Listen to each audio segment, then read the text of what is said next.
And they're always experimenting. So a few shuttles ago, they tried some balloon thing and it burst on the way down. It was a very nasty landing. And he, the same man, Bob Sherney, invented the tires for the moon buggy. They had to find tires that would be 10 times lighter than Earth tires, yet would be able to have traction on 1/5 the gravity of the Earth, which is on the moon, and yet carry the weight of the machines, etc., the instrumentation. Sherney defied that. Sherney is also the only man who has spent the longest time in states of weightlessness without going in a spaceship. In the only aircraft we have, the KC-13509 aircraft, the only aircraft that flying a parabolic curve achieves weightlessness. And it achieves weightlessness for about 1 minute. It's known as the vomit comet. Because when it spins, everything you have inside of you, unless your train comes out. And the leading researchers in hypersonic research, for example, the leading researchers is a black woman. She's the one who solved the sonic boom. Dr. Christine Darden has solved the sonic boom problem, which will enable us to fly several times the speed of sound at the whisper in the 1990s. I met her also at Cape Kennedy.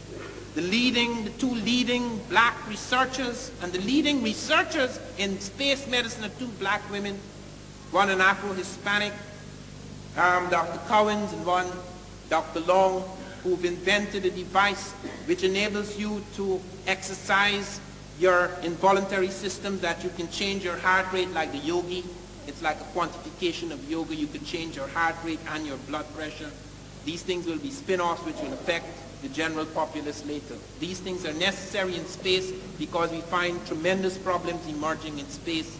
You go up in space and you find lots of the fluids in your lower system collect because you can't, it's not like one of those great spaceships you see in the space movies. You can't go running about jogging in the morning, but you have to exercise. You have to keep in extreme fitness because you're operating in zero gravity.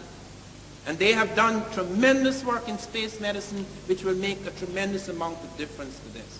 One of the things that I found extremely heartening, and let me end now, was that NASA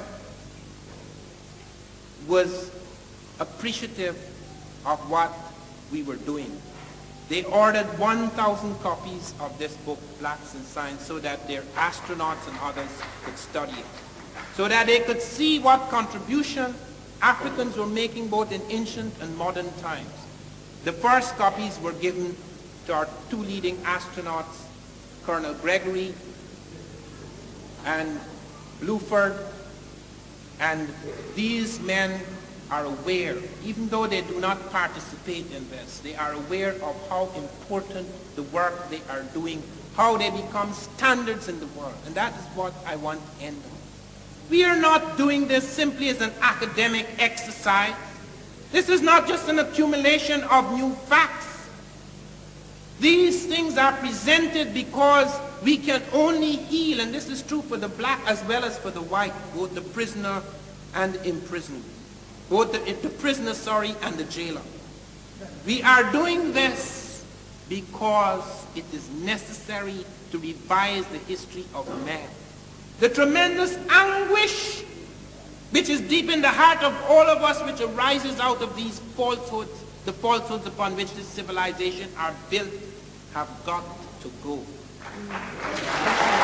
This is a movement.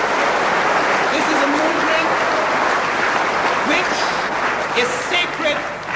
There was a time when certain people were able to take their history and turn it into sacred document. History, the study of history in times such as this, can become a sacred activity, a religious activity, whereby the fragmentation that we have suffered, the sense of loss, the sense of alienation and homelessness, can be redeemed by a sense of wholeness, a new sense of wholeness. Such a sense of wholeness can only spring from what we bring here, a new vision of history. Thank you very much.